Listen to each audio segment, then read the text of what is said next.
I've been told that I talk too fucking much and I tell too much of my business, and the only thing I have to say to you guys is don't tell your fucking business then, but I can do what I want with mine. Anyway, on to the video. This is a very serious topic. I spoke about coercion yesterday. If you want to go back and check that video, I want to talk about something called stealthing in today's video. Please share this video with your sons, daughters, sisters, brothers, everybody you know once you watch it. A simple Google search will tell you that stealthing is the non-consensual removal of a condom before or during sex. Men do this for a few reasons. No matter what the reason, it's wrong.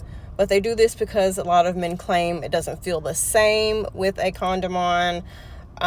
Some men just like the power of taking advantage of you. Some men are trying to get you pregnant. So what they'll do is they'll make you think they're putting one on and they just won't actually put it on.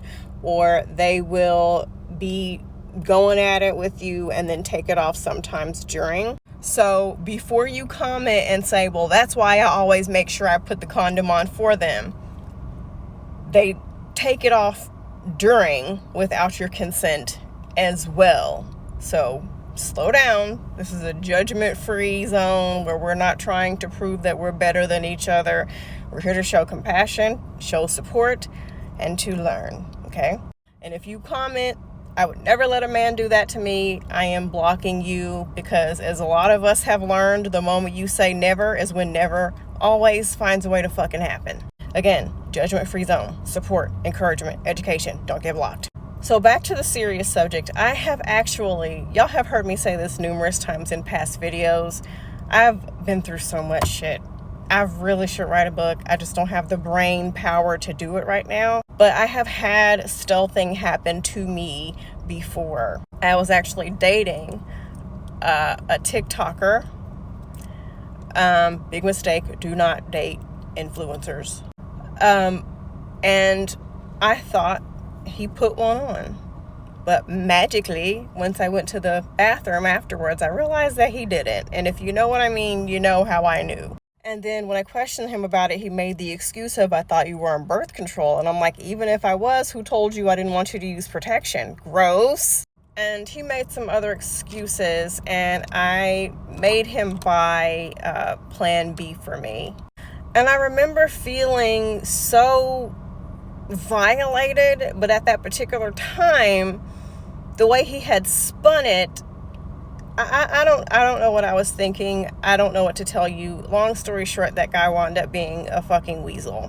And the sad part about that situation is he obsessively asked me if I had taken the Plan B yet. And it's kind of like, dude, like, you kind of set yourself up to fail and now you want to act fucking dumb? But anyway, I digress. I remember feeling so violated in that particular situation. And I talk about these topics because I just want women to take their health into their own hands. It's just so hard being a woman with all the shit that men have come up with to do to take advantage of us. And let's also talk about the men who might throw away a woman's birth control. There are men, I think it's called reproductive abuse, where they'll try to get you pregnant to trap you with them or to sabotage some kind of opportunity that you got going on to keep you from leaving them, whatever the case may be. And there are so many women who don't leave abusive situations because they are now pregnant and they don't have the finances or the shelter to leave, and now they feel trapped. And so many women won't immediately leave because they don't want to get rid of this idea of a mom and a dad in a perfect household. But if you're getting abused, that ain't perfect. It's better for a child to be raised by one parent who is in a healthy situation by themselves than two parents and one of them is being abused by the other, or y'all are both assholes. You get what I'm saying?